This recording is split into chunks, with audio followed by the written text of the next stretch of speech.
ఎక్కడ ఎంత వెటకారంగా ప్రజలతో జీవితాలతో ఆడుకుంటా ఉన్నాడు ఈ మనిషి.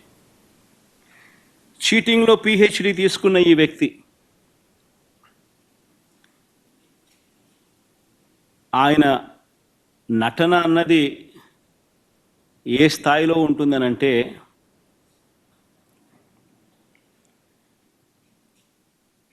తానిచ్చిన హామీలను తానే ఎగరగొడతాడు. ఎగరగొట్టి చాలా బాధగా ఉంది అంటాడు, ఆవేదనగా ఉందంటాడు, రాష్ట్రం క్లిష్ట పరిస్థితుల్లో ఉందంటాడు, భయం వేస్తుంది అని కూడా అంటాడు, రాష్ట్రం ధ్వంసం అయిపోయింది అని కూడా అంటాడు. ఇవన్నీ కాక అనేటప్పుడు ఆ చేతులు ఊపడము, మాట్లాడడము, దాన వీర శూర కర్ణ.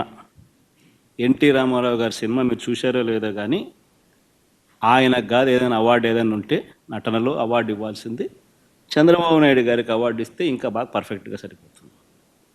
ఆ స్థాయిలో నటించే కార్యక్రమం. నేను ఇవన్నీ చెప్పా ఎన్నికలప్పుడు, ఇలానే జరుగుతుంది అని చెప్పా.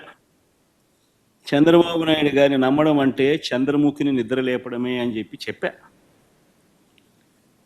చంద్రబాబు నాయుడిని నమ్మడం అంటే పులి నోట్లో తల పెట్టడమే అయ్యా అని మొత్తుకున్నా.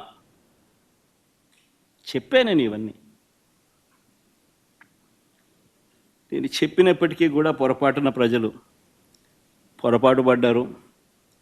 ఈరోజు చంద్రబాబు నాయుడు గారి మోసాలను, చంద్రముఖిని మళ్ళీ నిద్రలేపి ప్రజలందరూ కూడా బాధపడే కార్యక్రమం జరుగుతూ ఉంది.